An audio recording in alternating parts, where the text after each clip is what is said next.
Ahora sí. Cuando leímos más, un poquito antes, hoy, allá en Mateo capítulo 11, estuvimos viendo que el Señor nos dice que debemos llevar su yugo sobre nosotros. Amén. Queremos hablar de manera breve sobre lo que el Señor resalta en este lugar. Manso y humilde. Dice, aprendan de mí, que soy manso y humilde. Amén. Nosotros vemos a través de toda la Biblia, no solamente lo que nos enseña en este verso, sino en muchos de los valores del mundo, de donde el Señor les sacó. Sus valores son bien diferentes a lo que la palabra del Señor dice. La palabra, por ejemplo, de Dios resalta la bendición que Dios trae sobre su cuerpo, sobre la iglesia, sobre el colectivo que es la iglesia. Pues hoy en día no se valora necesariamente el colectivo, se valora lo individual. Se ve que se resalta mucho sobre aquel campeón, aquel bravo, este otro que resalta aquí, sobre las estrellas de diferentes cosas, antes lo que sea, porque se resalta mucho eso. Especialmente lo vemos resaltado en los deportes, lo hemos resaltado inclusive hasta en el aprovechamiento académico. No se resalta necesariamente los grupos, tanto como se resaltan los logros individuales. Pues esa es una de las tendencias que vemos en este mundo, que tenemos ahora mismo. Difícilmente el mundo valoraría o resaltaría que el ser manso y el ser humilde son unas condiciones, unos valores, unas características que sean valorables. Inclusive que sería bueno se regaran por todo el mundo y que todo el mundo fuera manso y humilde. Pero la parte importante de el ser manso y humilde es porque Dios es manso y humilde. Entonces, aquellos que piensan que no es algo valorable, pues entonces están pensando lo mismo que está pasando por su mente. Entonces, si no valoramos la forma que Dios es, pues no le estamos valorando tampoco. Pero lo importante aquí es lo siguiente, hermano. El mundo, cualquiera, lo que quiere, aparte de todo lo que diga, cuando usted escarba más allá de lo que diga, porque la gente dice muchas cosas, pero si usted escarba y busca lo que realmente está detrás de todo, lo que quieren es tener paz, satisfacción, tranquilidad, sosiego, lo que usted le llame. Pero la palabra va más allá, dice que la paz que tenemos que tener todo en el corazón es con Dios mismo. ¿Ven? Si no tenemos paz con Dios, no podemos tener paz con nadie. Y usted dirá, ¿por qué tengo yo que tener paz con Dios si él y yo no hemos peleado? Él y yo no difiero necesariamente, diría alguien, de las cosas que dice el Señor. Yo me llevo lo más bien con el Señor, pero no se trata de ello. Se trata del aspecto de la deuda que nosotros tenemos con nuestro Creador. Cuando el Señor nos creó, nos puso de manera perfecta a todos nosotros. Claro, no fue a nosotros directamente, a nuestros ancestros, porque usted viene de una familia y si usted sigue por ahí buscando y buscando y buscando, al final llega hasta allá, por allá está Adán, eventualmente. Pues de allá para acá, el pecado que llegó al mundo y dañó el mundo que Dios creó perfecto, ese pecado es una deuda. Y las deudas no se las lleva el viento, las deudas hay que pagarlas. Usted sabe de Puerto Rico, ¿verdad? Una vez estuvimos diciendo hace un tiempo, ¿quebrará Puerto Rico o no quebrará? ¿Se acuerdan? Pues yo le decía, no se preocupe, esté claro, tranquilo, Puerto Rico va a quebrar. Y quebró. ¿Por qué? Porque eso se veía, mira, en un papelito así, te lo hablaba así por la mitad. Aquí cabe la explicación por qué iba a quebrar Puerto Rico. Simplemente tan sencillo, porque lo que debía era muchísimo más que lo que estaba generando año tras año. Y encima de eso, lo que estaba gastando, que se sumaba a la deuda iba a ser impagable. Pues llega un momento dado que hay que pagar las responsabilidades. Pues aquellos bonos que se emitieron en nombre de Puerto Rico, eso madura y hay que pagarlo. No había chavo para pagarlo. Esa definición de quebrado. Pues quebró el país. ¿Por qué? Porque no tenía la solvencia para pagar. ¿Por qué? Muchos estaban clamando, ¿qué decían? ¿Se acuerdan? Perdonen la deuda, que hablen con los acreedores. y que perdonen la deuda. Las deudas no son así, y mucho menos las deudas de dinero, que llevan tantos años acumulados con tantas promesas. Pues así sucede con la deuda de pecado que ha tenido que hacer el país, con la deuda financiera. Ponerse las pilas y poner un presupuesto, empezar a pagar, y todavía no se ha acabado. Seguimos, vamos a seguir pagando por un montón de años. En Cristo Jesús, amén, esa deuda de pecado que teníamos, que era pagadera ante el Señor, la única forma de pagarla era nosotros, nuestra vida, nuestra muerte, porque el pecado se paga con derramamiento de sangre, estableció el Señor en el pacto que estaba mencionando el hermano James esta mañana. O la pagas tú o la paga otro. Pero la opción que es clara en la palabra es que el que fuera a pagar por la culpa tuya, amén, tenía que ser inocente y sin mancha. ¿Quién es el único? El Hijo de Dios. Para eso se encarnó, para que con su muerte en la cruz, su sangre derramara, todo aquel que en él cree pudiera tener el perdón de pecados y la vida eterna. Ese es el contexto de lo que estamos viendo aquí en Mateo 11. Amén. Cuando él le dice, Padre, yo te alabo, en el 25. ¿Ok?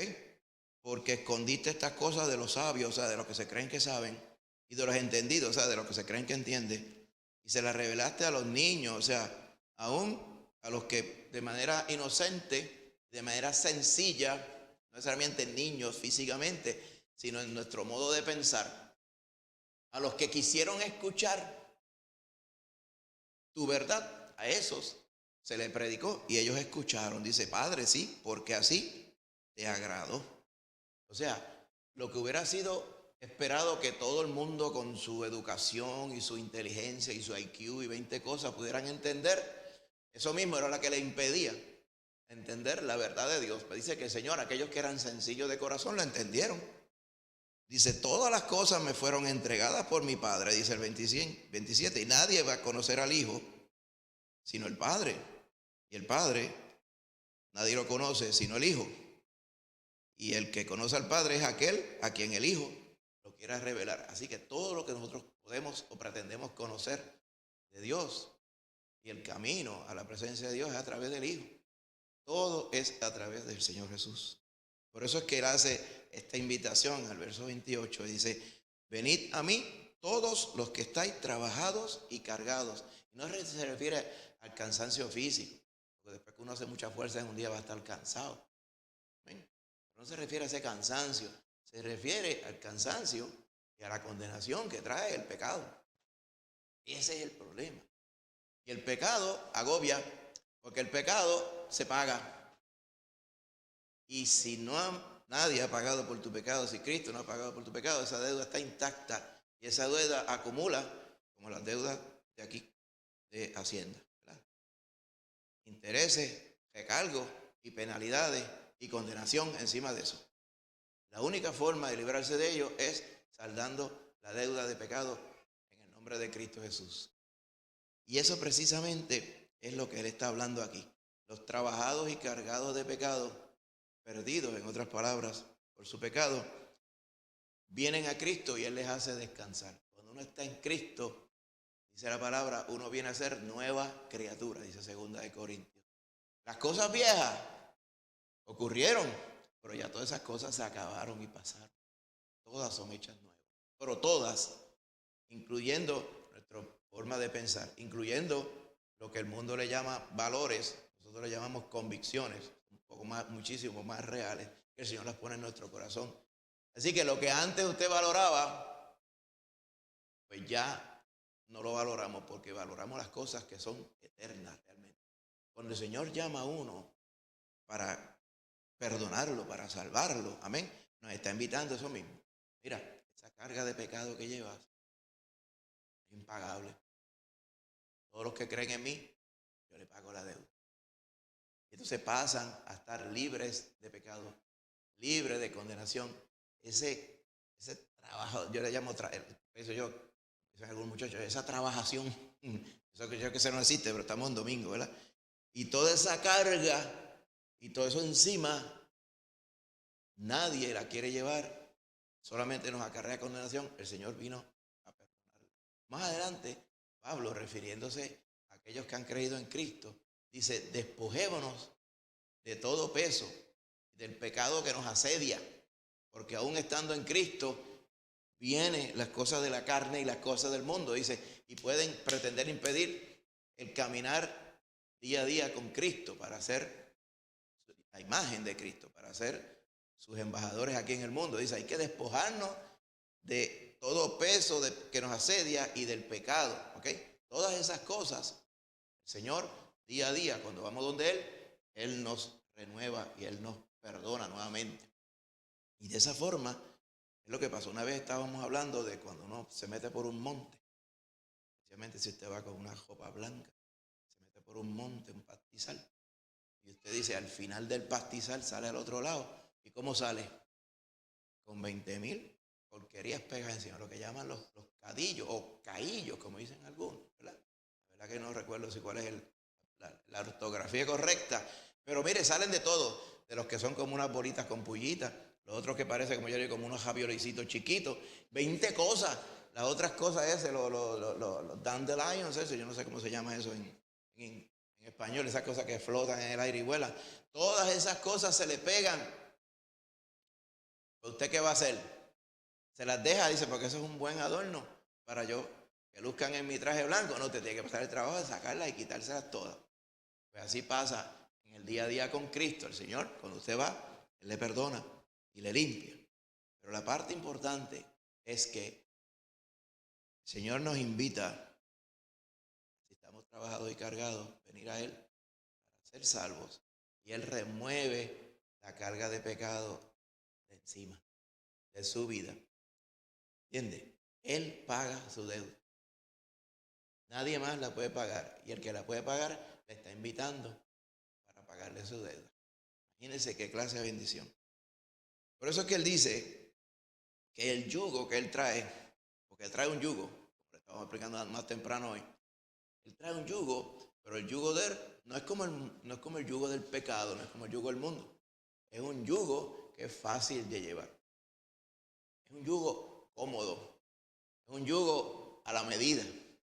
Es un yugo que no pela, que no joroba a uno. ¿Por qué? Porque dice que es liviano. ¿Por qué? Porque estábamos ilustrando en una ocasión que al buey joven, cuando lo iban a adiestrar para poder trabajar con el yugo, porque el yugo ayuda al que los lleva a dirigirlos. Si no, hay un buey suelto para acá y otro para allá. Ponían aquí puntos para que caminaran. El buey joven, que lo único que sabía era hacer fuerza, pero no sabía para dónde era que tenía que caminar, le ponían un buey viejo al lado. Ya ese buey viejo sabía para dónde iba. Y en una ocasión estuvimos aclarando en esta ilustración que cuando uno viene a Cristo y Cristo le pone el yugo a uno, el que va al lado es Él. Y Él es el que nos va llevando. No queremos comparar al Señor más nunca con ningún animal. Pero en la ilustración, comprenda lo que estamos diciendo, es eso mismo. Él es que va contigo. Por eso que dice, mi yugo es fácil y mi carga es ligera, porque lo que Él pone sobre ti como responsabilidad no tiene que ver nada con pecado. El problema es el pecado. Todo es bendición y todo es bueno. Que si todavía estamos en esta vieja vida y el pecado del mundo nos asedia, eso es cierto, pero cuando vamos con Cristo, el yugo es liviano. Por eso Él dice, aprendan de mí, que yo soy manso y humilde de corazón. Por eso le dije, esas dos características hoy día no son bien valoradas. Pero, ¿qué podemos esperar? A mí, en verdad, los valores del mundo, porque uno está en Cristo, no me importan para nada. Lo que sea bueno, la Biblia nos dice, lo que es bueno, examínalo todo. Lo que es bueno, reténlo. Lo que no sirve, deséchalo. Pues con el mundo pasa, como cuando usted se va a comer un pescado. ¿Sabe lo que son las chichajas esas que venden aquí de la orilla del mar? Pescado eso frito así, tostadito. Usted se lo va a comer y 90% es espinazo y espina. Y usted se lo come, pero pasa un trabajo y usted dice, la próxima vez mejor me como una pechuga de pollo, un filete de pechuga, o un filete de pescado, pero ¿para qué me va con un pescado frito entero? Tiene 500,000 espinas. Pasa demasiado trabajo. Eso pasa con el mundo. Cuando uno va a expurgar qué cosas del mundo funcionan, termina uno y dice, pero eso es tu espina. Y la carne ni bien sabe tampoco. Pues para eso, olvídate de eso. Vamos a buscar las cosas que son verdadera bendición. Eso pasa con los valores del mundo, hermano. La palabra del Señor nos enseña que el mismo Jesús decía, aprendan de mí, que yo soy manso y humilde de corazón. Hubo otra persona en el Antiguo Testamento, Moisés, decía, allá en Números 12:3 decía, aquel varón Moisés era muy manso. Dice, más manso que todos los hombres que había sobre la tierra. O sea, manso en el sentido que se dejaba llevar por el Señor. Porque esa es la idea del yugo, que te dejes llevar por lo que el Señor te va a llevar. Amén. Una vez estás en Cristo, ya tú no te mandas. Una vez tú estás en Cristo, el Señor te va a llevar. Esa es la mayor bendición. No tienes que dilucidar qué vas a hacer. El Señor te va dirigiendo. Más fácil que eso no hay. Y al lado tuyo está Él. Por eso es que Él dice, el yugo, el que lo estoy llevando soy yo, porque yo fui el que pagué tus culpas. Tú lo tienes puesto ahí de adorno y te dejas llevar para que te dejes llevar por donde tienes que caminar. Aprende de mí, que soy manso y humilde de corazón. La mansedumbre es una gracia de Dios, es un fruto del Espíritu. Mansedumbre es eso mismo, es que cuando el Señor te dirige, tú te dejas dirigir. Cuando el Señor te guía, tú te dejas guiar. Cuando el Señor te regaña, tú te dejas regañar. Cuando el Señor te comisiona, tú te dejas comisionar. Tú te dejas llevar por lo que el Señor te manda en su palabra y mediante su Espíritu Santo. Dice, así de esa forma, ¿verdad? Vamos a hallar descanso para nuestras almas. De una forma tranquila, manso. El mismo Señor, ¿ven? En un momento dado, orando, intercediendo por nosotros, el día antes de dar su vida por nosotros, Él le pidió al Padre, Padre, si es posible. Que Él no declaró. Él dijo, Padre, si es posible, que yo no tenga que morir mañana, es lo que Él quería decir. Él lo puso más fino, pasar de mí esta copa que yo voy a beber. Que ahí misma noche antes le preguntó a los discípulos, la copa que yo voy a beber, ¿pueden beberla ustedes? Y ellos dijeron, sí, podemos. Sabían lo que estaban diciendo. El Señor preguntó. Dios el Padre le dijo que no. No se podía, porque era la única forma de obrar la salvación para nosotros. Así que Él tuvo que pasar todo el sufrimiento de la cruz, pero Él pidió, si era posible, que no. El Padre le dijo que no, ¿y qué hizo Él? Manso y humilde se sometió. Así tenemos que ser los creyentes. Ahí es que está la verdadera bendición del creyente, hermano. No puedo olvidar una ocasión que un varón nos predicó una vez, y después de eso más ninguna, lo traímos más. Pero me acuerdo que en aquella ocasión predicó que Moisés, el mismo que la palabra dice era el más manso que había en el mundo en aquel entonces, dice que Moisés no entró a la tierra prometida, y es verdad, él no llegó a la tierra prometida, porque le faltó un espíritu de conquista. Y esos son los valores de este mundo que se meten a veces en congregaciones. Entonces, ¿conquistar qué? ¿Qué tenía que conquistar Moisés? Lo que él tenía que conquistar, lo conquistó, que era su propio yo. Dice, más manso que todos los hombres de la tierra. Él falló en entrar a la tierra, pero no porque le faltó espíritu de conquista, sino que él fue desobediente. Hubo un momento dado que se alzó y desobedeció al Señor cuando el Señor le mandó a hablarle a la piedra para que diera agua para el pueblo que se estaba quejando. Y él se enfureció, perdió la chaveta, como diríamos nosotros hoy, y con un palo le dio a la piedra. La piedra dio agua, pero el mismo Jehová, Dios Padre, dijo, como tú no me glorificaste delante del pueblo, porque el pueblo escuchó cuando le mandó a que le hablara a la piedra, y de como tú no hiciste lo que te dio la gana, no fuiste manso y sometido, pues ya tú no vas a entrar a la tierra. Ellos lo consideran bien severa esa consecuencia, pero si usted viene a ver toda la responsabilidad y la autoridad que Moisés tenía, estaba de acuerdo porque él era el máximo ejemplo. Tan es así que si la Biblia lo recuerda ya en Números 12:3, que él era el más manso, en ese momento cuando se alzó allá en aquel lugar que se llama Meriba. ¿Okay? Nos ilustra que aún nosotros en nuestra humanidad vamos y podemos fallar, pero el Señor como quiera redime. Nuestras acciones tienen consecuencias.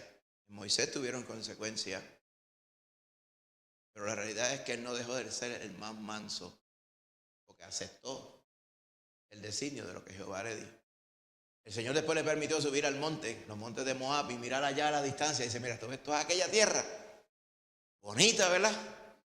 Y él diría, sí, está bien linda. Oye, allí quisiera estar yo. Allí quisiera dirigir yo a este pueblo. Dice, mírala, pero tú no entrarás allá. O sea que el Señor fue firme con ellos. Pero ¿qué pasa con Moisés? Moisés está en la eternidad con el Señor ahora mismo. Solamente que en esa ocasión fue que le costó el no entrar a la tierra. Eventualmente Josué, que era su discípulo, fue el que Dios utilizó para liderar el pueblo allá. Amén. Josué no era que tenía espíritu de conquista.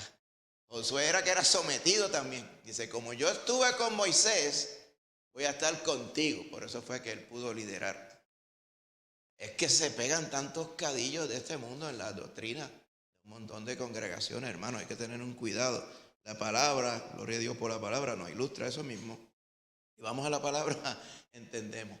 Manso y humilde. Nosotros, cada uno de nosotros, siendo mansos, en dejarnos guiar por el Señor, en no renegar de las cosas que el Señor nos dice, en no renegar de las cosas que nos suceden. Amén. Muchas veces decimos, ay, pasó esto, me pasó lo otro. Hay personas que varias veces a lo largo de la vida en Cristo, muchas personas, he escuchado que andan encontrados con el Señor, o que andan enojados con el Señor. O una ocasión, recuerdo una cosa que me dice, estoy frustrado con el Señor. Y yo digo, ¿es posible que una persona diga algo así? Y es porque no se quieren someter al Señor. Estaba ilustrando al hermano Jen esta mañana con bien acertado, que hay personas que piensan que Dios es un resuelve. Y esa noción es del mundo. Y se predica en un montón de congregaciones. Yo no le llamo iglesia porque la iglesia es la que Cristo salvó. Congregaciones son los que se reúnen. Hay congregaciones que son iglesias, pero no todas las congregaciones son iglesias. Muchas veces se congregan y predican contrario a lo que dice la palabra. Y en esa noción es así también. Así que, importante, hermano, que nosotros nos circunscribamos.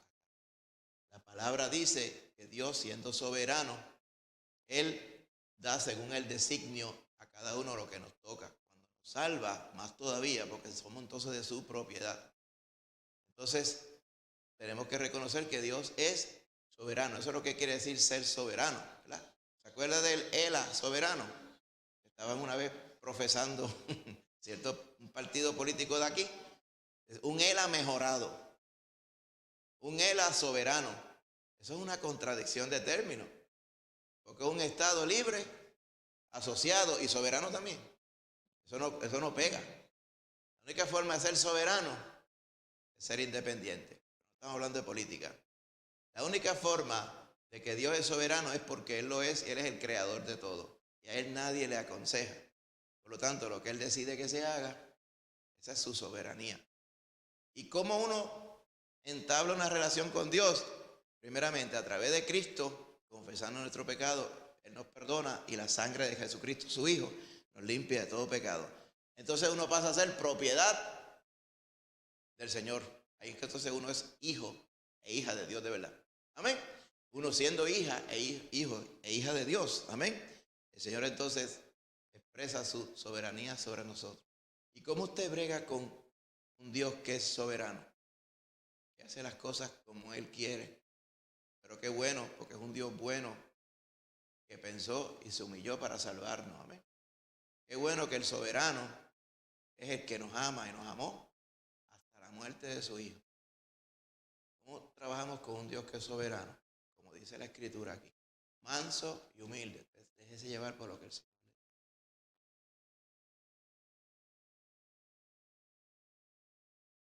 Voy a oír raro, pero la noción clara aquí es: no cuestione a Dios.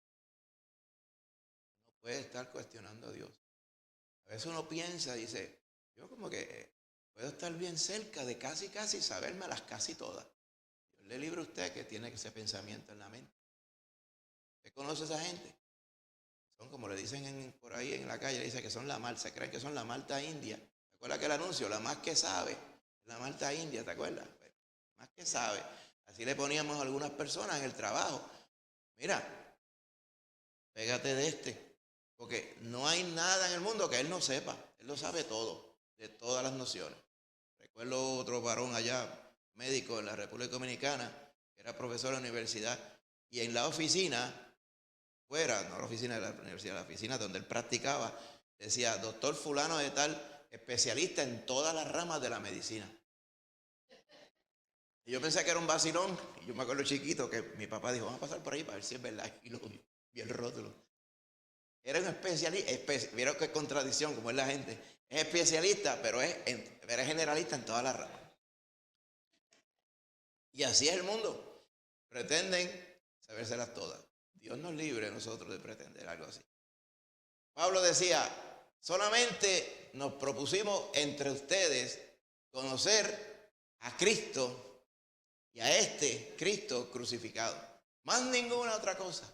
Que si por allá dicen, aquí teorizan, aquel es el genio, aquel es el que sabe. Olvídate de eso. Si usted va a conocer a algo, conocer a Cristo Jesús. Esa es la verdadera bendición. Por eso el Señor decía, aprendan de mí, que soy manso y humilde de corazón, para poder tener descanso verdadero en nuestra alma. Mi yugo es fácil y mi carga es ligera. Cualquiera que viene a Cristo puede llevar la carga de Cristo, porque todo el peso y la responsabilidad de ella y la autoría de ella, de esa salvación, la hizo Él. Nosotros estamos allí porque nos invitó a llevar nuestra carga de pecado. Vamos a orar. Señor Padre Santo, gracias por ser bueno con nosotros, Señor, porque tú mandaste a tu Hijo Cristo, cuando estábamos muertos y perdidos en pecado, a venir y a salvar y buscar y encontrar y morir por aquellos que no teníamos esperanza.